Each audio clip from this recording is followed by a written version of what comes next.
Good morning, good afternoon, good evening, wherever you are, whatever you're doing. And welcome to one we've not done in a while, ladies and gents. It's another episode of South American Stardust. South Americans, Liverpool are getting linked with them galore. We've got left backs, we've got attacking midfielders, builders a cross between Maradona and De Bruyne and Kaká on a tweet today that I've seen. We've also got other stars and other youngsters and some that are probably waiting to be the next off an incredible production line. So when we need to talk targets, when we need to talk South Americans, you know where we go to. You'll know him, ladies and gents. Tom Robinson, Golazo Argentina writer, world football content creator, our resident South American expert. Tom, should we get, and I'm not going to give it away yet, but the three names I've put in front of you that we're going to look at tonight that are linked with Liverpool, is it right that Liverpool fans should be excited at getting linked with these types of players?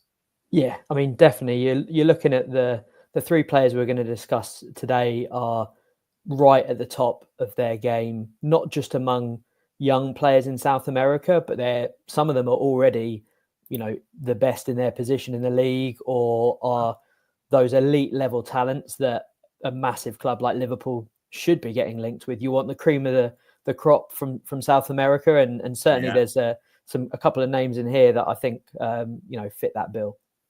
Brill. I'm excited to get started. So what we'll do, people, just to make sure, we'll talk about what we know about the player. Tom will share his insights. We'll look to see, it's not always possible, but can we compare him to anyone in England to give that sort of ground base or a star that you know in world football? And then there's that big question, are they ready for the step? Because as incredible as the history is of South American football and the world stars that go over, from Argentina, from Brazil, wherever it is, to the Premier League is a big step, isn't it? Just the physicality, the culture, all those types of things. So we'll get into it for this one. And Tom, this first one probably, it kind of came on the radar of a few Liverpool fans last summer. And please, if I butcher these pronunciations, correct me. Julio Soler, I think it's pronounced, Lanús, left back, part of the Argentinian Olympic squad, actually. I think that's where he came to real prominence there.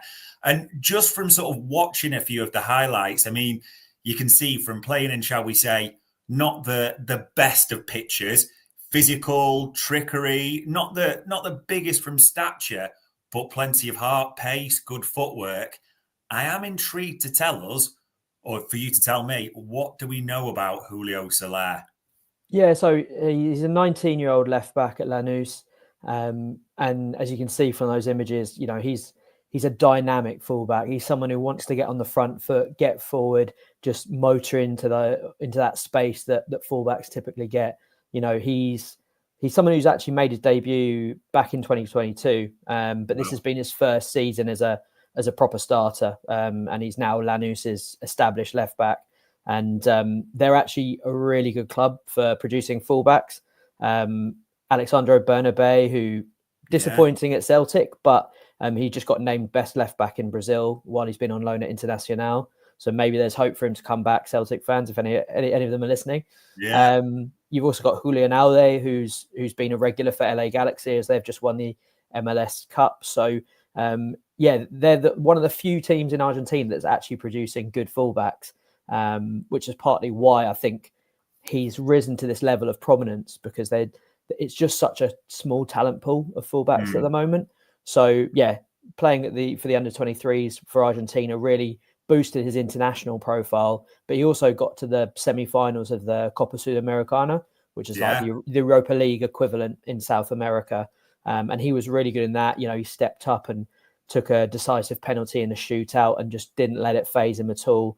So as well as he's got those good physical attributes that we've seen there, he gets up and down. He's good as well of kind of not necessarily just hugging the touchline. He can get into those half spaces and underlap or overlap, and fire in a decent cross or a little pullback. So I think those are the type of qualities that elite teams are looking from a fullback, not just someone who just is whipping the ball in without much thought. They're getting into those zones which pose the biggest threat, and he's very good with his movement there. And like I said, his mentality's been really good. I think for me, that's always something that is harder to quantify just on numbers or even watching sometimes. But he's looked really unfazed in the biggest games, and he's even got called up to the Argentina full national squad back in October for the games against Bolivia and Venezuela. So he's someone who's well thought of in Argentina, and I think there's definitely a shout to be made for him being. I mean, he's definitely the best young left back in Argentina right now, but he might even be among the best left backs, just full stop, in the league.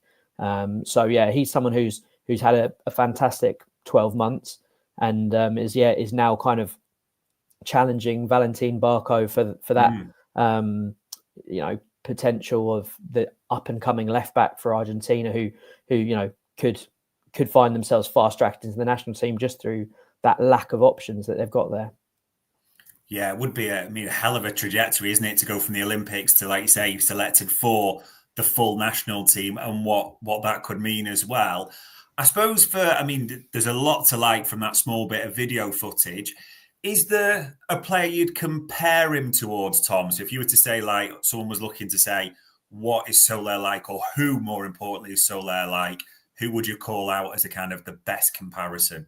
Yeah, it's hard to find someone who really matches him, but he's kind of got that, as you said, he's not the biggest, so he's more in that kind of, I don't know, like players that sort of came to mind when I was thinking it would be like maybe a Alex Moreno or a Lewis Hall, kind of sort of short, powerful runners who can play those nice little 1-2s.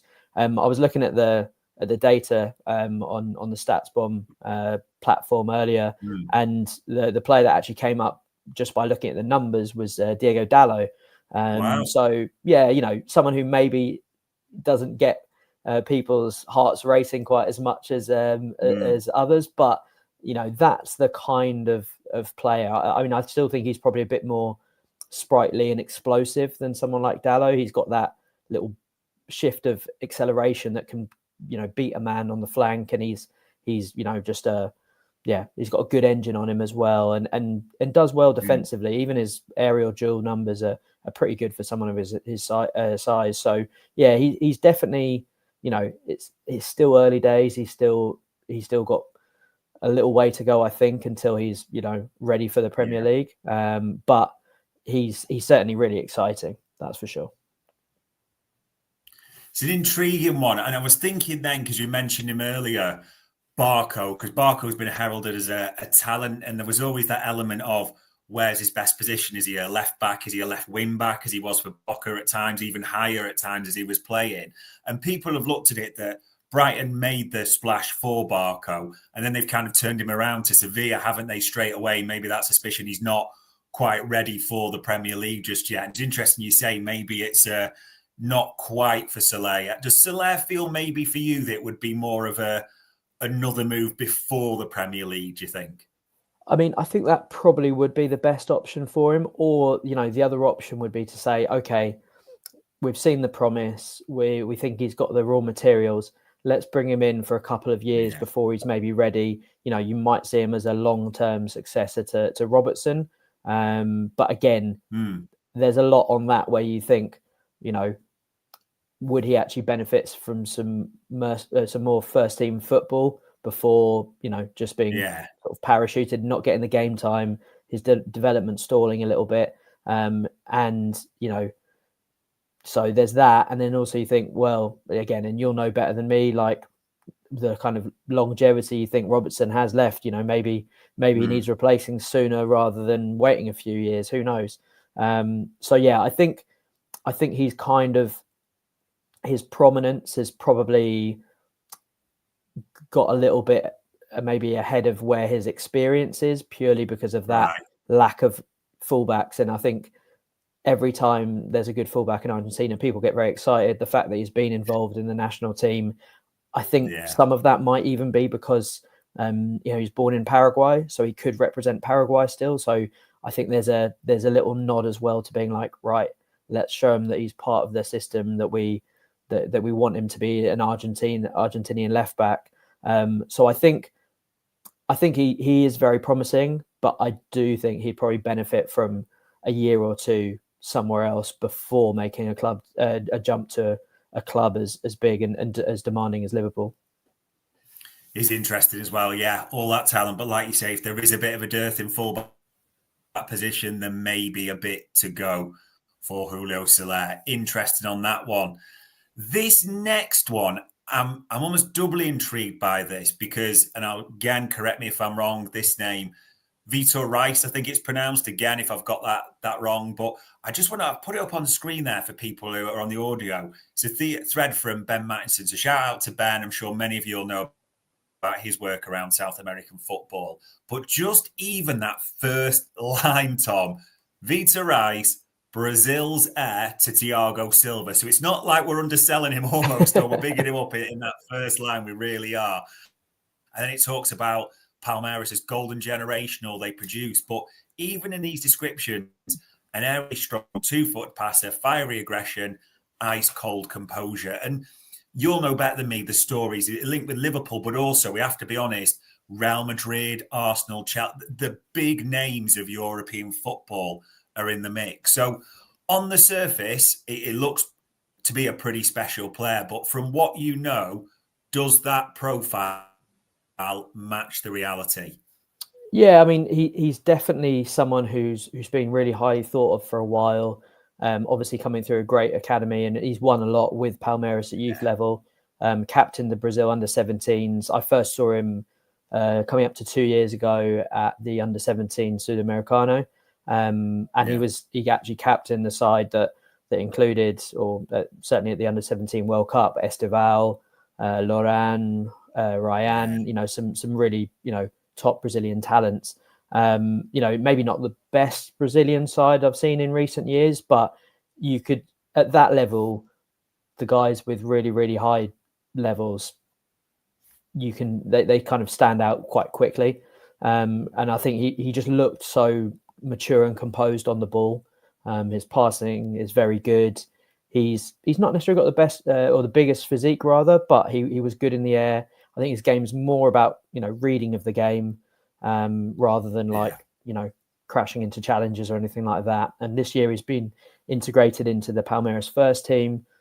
Still not got a load of games, but, they're a side that's challenging right at the top end of Brazilian and South American football. So he's got some big names to get past there, but I think he's just been slowly integrated into that. And all signs point to him moving in the right direction. I'd probably compare him maybe a bit more to Marquinhos than Thiago Silva.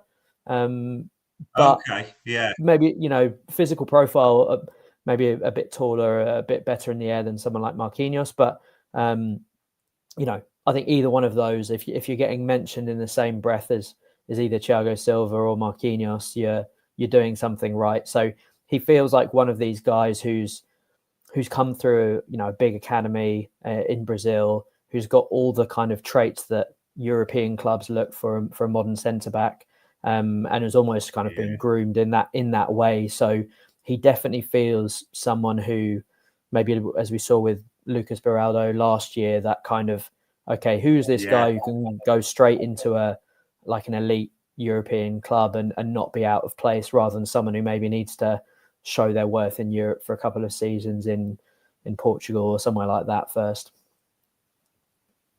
Yeah, it's interesting you said Beraldo, because obviously he got the big money move, didn't he, to PSG, and the likes of the clubs, as we said, that Vitor Reis are being linked with, the other big names. I mean, and the fees for potential are eye-watering, and it's incredible, the production line that Palmeiras have got in the last few years. It's just absolutely insane. It really is. I suppose if Rice was to make the move to a big club, thinking the Premier League, because of, and I wonder this, because he seems great on the ball, but you did mention he's got quite a slight frame, the ability to come into the Premier League, and I'm thinking like the old on a cold Tuesday night at Brentford and getting smashed around, that type of thing. Do you think he'd be able to handle that? Has he got that talent, would you say? I think it's hard to say at this point. I mean, I think, a running thing for me will probably be like advocating for them to stay a little bit longer where they are. Whereas, the economic reality often means that they go quicker than you'd want. I think he could do with another 12 months in Brazil personally, just because he's got all the attributes, and I'm sure he will get to that level very quickly. But it's 10, 15 first team games in the Brasileirão, so it's a really small sample size, and I think chucking him in at the deep end and in the Premier League would be a real show of faith, and I just think it would probably be better for his development for another year or 6 months at least, just to kind of fill out, especially in a position like centre back where there's no hiding place at all. Fullbacks, maybe you can take a chance on maybe someone a bit younger, but personally, I think he's at a great club to develop. He's at a club where they don't need to sell him because they're making mega bucks off all the other the kids that we've mentioned there, and are just in a good place anyway. And same with a lot of Brazilian clubs. There's a lot of money, a lot of talent there now. And he's recently extended his contract to the end of 2028. Big release clause in there. I think 100 million euros, give or take. So I think they know that no one's paying that for him, but that's just to kind of warn off any, losing him for 20, 30 or whatever. I mean, you never know. They could say, let's cash in now. And I think all the big clubs will be monitoring him and thinking, okay, do we make the move now and, send him out on loan or slowly bed him in? I think if it was maybe not a smaller club, but let's say, someone in the Portuguese league or the Italian league, perhaps, who maybe aren't one of the giants, they might say, you know what, we can take that gamble, try and get him in, and then, the bigger clubs get him in another year or two's time. So I wouldn't say a move is completely off the cards, but I think, as we've seen with, quite a few of the Palmeiras talents, they've managed to stick around a little bit longer than you'd usually expect. And certainly, they have the ability to do that financially. Is a big name. It will be interesting to see whether it's to his detriment or not, if any of the big clubs do come calling this summer, and will it be a Premier League? And just feel that it's probably unlikely to be a Liverpool just yet. It may just be a step too far at this time. This name I'm coming to, Tom, I'm getting messages saying, get to him, because we've layered it, people. And I know everyone wants to talk about this player. And again, I'm going to try my best, but Franco Mastantuono, is that nearly close? Mastantuono, very, very close there. Always looks a bit of a mouthful when you first see it, but Mastantuono is the name. He's a wonder kid, to put it lightly. He broke into the River first team at the age of 16. Not that you'd know it by the look of him. He definitely looks like he could be, early 20s or something like that. And he's actually been training with the first team since before the age of 16. Was scoring a lot of goals at youth level, getting big rave reviews. And at the start of the year, he got his debut, third youngest debutant at River. So he's in some pretty esteemed company there with the likes of Saviola and others. And he became their first ever, or the youngest ever goal scorer, rather, when he got a goal in the Copa Argentina. So he's someone I've been surprised at how much he's actually played this season. He's had over 30 appearances in the league. He's had some game time in the Libertadores, admittedly, more as a sub, but I think the thing that really, makes him stand out, apart from, those excellent feet, the dribbles, the occasional golazo that he's scored, is that fact that he just doesn't look fazed by any of it. He's just, taking people on, grabbing the game by the scruff of the neck. River haven't always been at their best, in a free-flowing attacking way. And it's mad that a recently turned 17-year-old can be their sort of creative focal point at times. He's someone who's straight away, he's that really, really I don't want to use the word generational talent, but for want of a better turn of phrase, he's one of those guys that you straight away see and you think, okay, this guy, he's got the skill set, he's got the physique, he's got, the battle, but the the skills to go with it. That feels like he's just made for European football. So he's someone that everyone's very, very excited about. And if anything's probably eclipsed the excitement that's been around Claudio Echeverri, who's also probably on that same level in terms of, pure talent. Yeah, and everyone's waiting for Echeverri to see how he'll take to English football, because he's done a deal with City, hasn't he? So he'll be coming over there. I think it is in the summertime or not too far away. I mean, we're looking at the player here, and like you said, there's nothing that looks, when we're seeing these highlights, but we have to be careful, that describes him as 17, like bigger frame than the likes of Soler, Reis. You see, even just from that short clip or from the highlights people have seen, quite strange, almost in a number 10 position. And if you're a number 10 style player from Argentina, that comes with pressure because of history straight away. But almost like a combative nature, prepared to fight, ride challengers in dribbles, things like that. So a real sort of fight to his game. I want to be careful on this, Tom, because this is the one that everyone's pouncing upon. And I'll come to sort of the Liverpool-related link that's sort of doing the rounds at the moment. Descriptions, and this is dangerous as well. I'm reading one report that describes him as a cross between Kaká and De Bruyne. No pressure on the kid at all. Like, is there a player?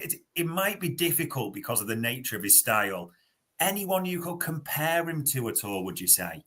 Yeah, I mean, I think those comparisons are, not the most helpful and not the most accurate. Yeah, I mean, in terms of physique, and position he kind of plays in, then that the Kaká sort of link, I kind of get why people might think about that, but it's hard because he's not your typical Argentinian number 10. I still don't know where his best position will end up being, because he can play all over the place. He's tended to sort of drift into that, slightly right of center pocket in front of the defense is where he sort of tends to operate. But he's got that left foot.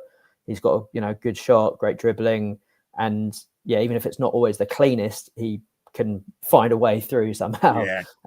So I mean, I think the sort of maybe more contemporary examples that I would sort of say there's something there maybe to compare. You've got Nico Paz, who's just left Real Madrid for Como. I think, again, he's that kind of taller, more elegant number 10, who can do the hard running, because that's another thing that Mastantuono has been very impressive as well, is his counter pressing, his out of possession work as well is really good for a player in his position and his age.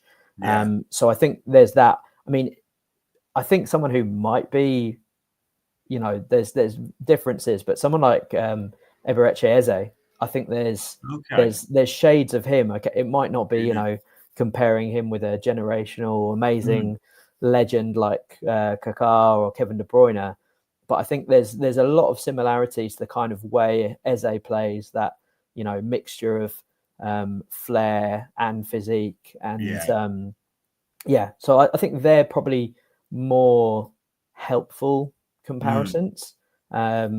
Hopefully, I mean, I think he's got the levels to be, a guy we talk about in years to come as one of the best of his age. But there's at that kind of young age, there's always that, a bad injury or a bad move can scupper things. So as much as we're all right to get excited about him because he is already being touted as a potentially world-class player in the future, there's still a lot of areas to work on. I think he shoots a bit too often. His final product isn't there just yet. I think it's just 1 goal and 3 assists in 30 odd games. So the goal he did score was a beautiful free kick from range. So he's definitely capable of it.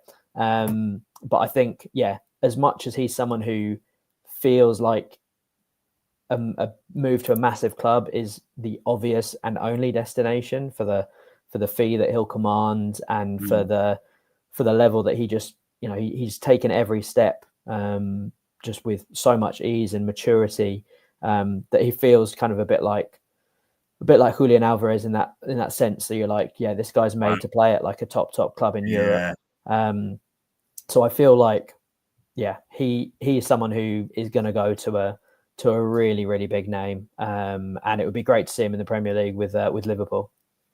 If he goes on the Alvarez trajectory, and even like say how well he did in the Premier League before he goes for 90 million or whatever it was to Atletico, that is a hell of a trajectory. Now, the big story that everyone's saying, ask him, and I'm asking them now, people. I'm asking Tom, I promise. But the big sort of, say rumour, it's right to say rumour because we're heading towards January, isn't it? So suggestions are that from various sources, he could be making the move, that Liverpool might be interested in triggering his release clause, which works out somewhere around 40 to 50 million pounds, whatever that translates at, and potentially doing it to get in early, leave him at River, like City did with Echeverri, like you said, till to the summer, and then move.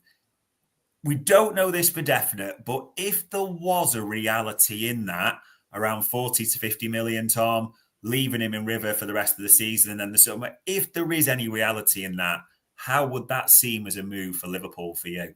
I mean, I think it does make a lot of sense. You're seeing more and more clubs like buy these players before they've turned 18. You know, Chelsea with Esteval, with Kendry Pace, and, you know, Mastantuono is in that same bracket. Obviously, he's not achieved what Esteval has this year, but he is, you know, that little bit younger and, you know, different context as well. So I feel like he is the type of guy who someone like Liverpool, if they want to get him, they're going to have to go for that, you know, release clause. He's going to have to stay in Argentina until he turns 18 anyway, which would be August. So whether they then leave him there for the rest of the year, a bit like Echeverri has, that's a possibility as well. But I think whereas the other players we've mentioned, you kind of think, okay, one, they can move right now if they want, but the fact that I think Mastantuono is going to have every single club, big club, you know, making offers, trying to get him the deal done before he turns 18. I think it's one of those ones that if you don't act now, you will miss out on him. So he feels like not only someone who could probably come in and contribute and sort of start to sort of come off the bench and get some minutes in the Premier League once he is 18. I think he's also that kind of, again, you're not just buying someone who's going to play straight away. You're also buying, you know, your next future player in that position who with an eye on the future. So there's that kind of long-term planning aspect to him, even though he's someone who could probably come in and start playing first team football straight away as well. So I think there's all those aspects, you know, that would come into it. And I definitely think that he will be bought before he turns 18.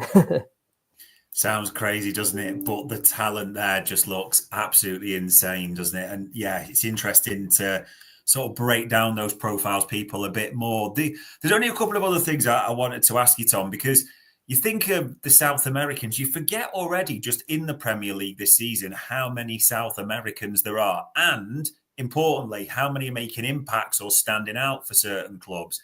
Who's really sort of impressed you from a South American perspective in the Premier League this season?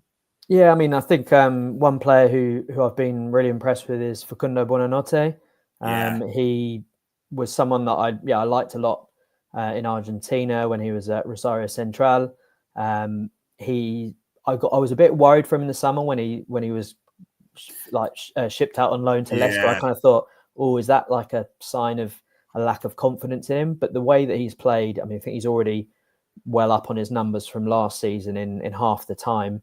I think he's really thriving in being given that responsibility at Leicester to be the main or one of the main creative forces, given the faith, and he just looks at home in the Premier League now. So I think if he's not able to break into the Brighton team, there's going to be plenty of players or plenty of teams rather who would probably think, let's test Brighton's resolve here and they could make a pretty penny on him. So he's someone he's back in the national side as well. I think he's someone who's versatile and is looking really good. So he's definitely one. And the other one is, again, just from a very selfish point of view as a Villa fan, John Duran has just been yeah, it's just been an absolute roller coaster. I was there in Leipzig on Tuesday to see him hit another mad goal from range, and he's definitely a handful. I think on and off the pitch, but he's definitely turned a lot of Villa fans' opinion of him right round after most of them wanted to see the back of him in the summer after his declarations for for West Ham. Yeah.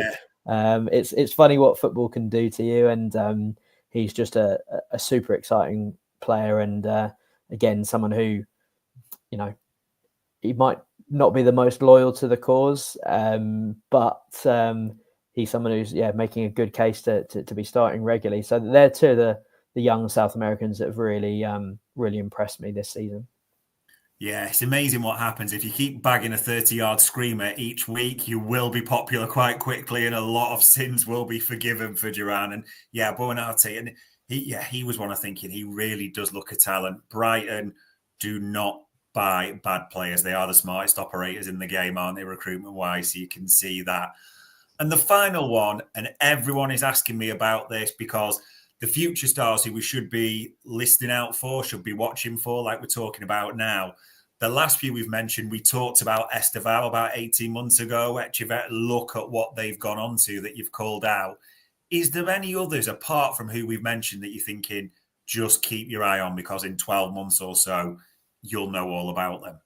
Yeah, I mean, there's maybe not an Esteval or a Mastantuono who's like an obvious star who's gonna go right to the top. But no, there are a lot of good players. I think in Brazil, Gabriel Carvalho at Internacional is looking really good, and he made a good impact this season. Breno Bidon at Corinthians as well is a player that I like a lot. And in terms of Argentina, which is where most of my focus is, Thiago Fernandez is a really nice left winger at Vélez, who are, well, they're going into the final game of the season, potentially looking to win it, and he's been probably the standout under 21 talent in Argentina. There's a couple more young players at River who are part of that same under 17 Argentina squad with Echeverri and Mastantuono. So there's a guy called Ian Subriabre. That's even hard for me to say. And also Agustin Roberto. So I'm sure they're going to start to get some game time this year. And two centre-backs as well. I'll just throw in there Juan Jimenez and Tobias Ramirez, who were the starting centre-back partnership for the under 17 Argentina team. We've got the under 20 Sudamericano and under 20 World Cup coming up next year. So that's always a really good tournament to kind of have a look and see who breaks in out of nowhere. You know, there's always good Uruguayans, Colombians, Ecuadorians who maybe don't get as much notice in their domestic leagues, but can really make a name for themselves. So yeah, I've got a long old list, but those are a few that definitely I'm looking forward to seeing a bit more of next year. Brill. And ladies and gents, I promise we will pin those because you know a few of them we will be talking about more. But we are pretty much at the end of our time. So we've talked the big names. We've talked Soler for you. We've talked Vitor Reis. And we've talked, and I'm probably going to pronounce it wrong again, Mastantuono.